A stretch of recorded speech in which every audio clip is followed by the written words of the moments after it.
After Jacob stole his brother's inheritance, he was scared.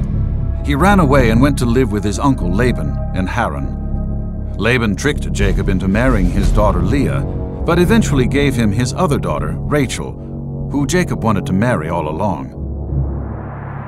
Jacob got richer, and his family got larger. As time came for Jacob to leave his uncle's land, he took all his family and belongings and started to travel. Jacob's travels took him close to the land of his brother Esau. Though it had been years since he had seen Esau, he was still very afraid. Jacob sent his servants ahead to let his brother know he was coming in peace.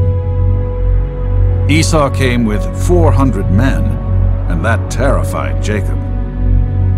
Jacob prepared some gifts to send ahead to his brother. He also asked Leah and her children to go ahead while he followed. Jacob was still very scared and decided to spend the night alone while he was preparing and waiting to meet his brother Esau. That night, as he was alone, Jacob saw a figure emerge from the dark. His fears gripped him. Could this be Esau?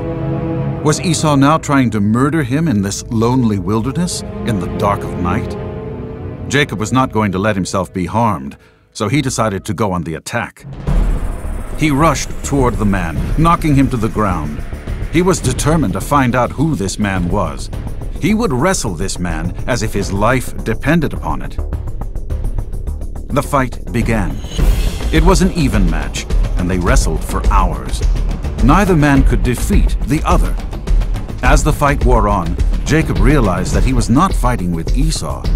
In fact, he wasn't sure who this stranger was, but he knew that this wasn't an ordinary man.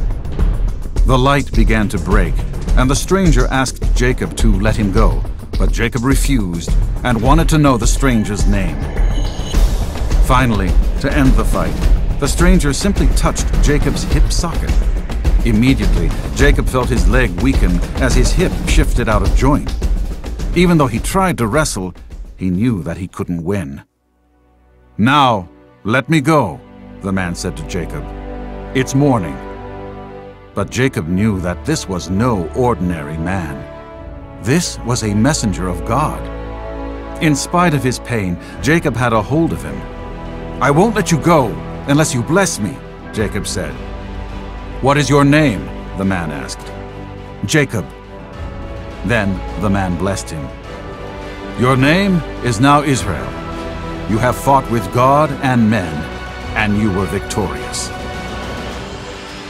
Something very special had just happened to Jacob. The sun rose gently in the sky as Jacob returned to see his family and face Esau. Jacob was a changed man. He walked with a limp, but he had a new name, a new identity.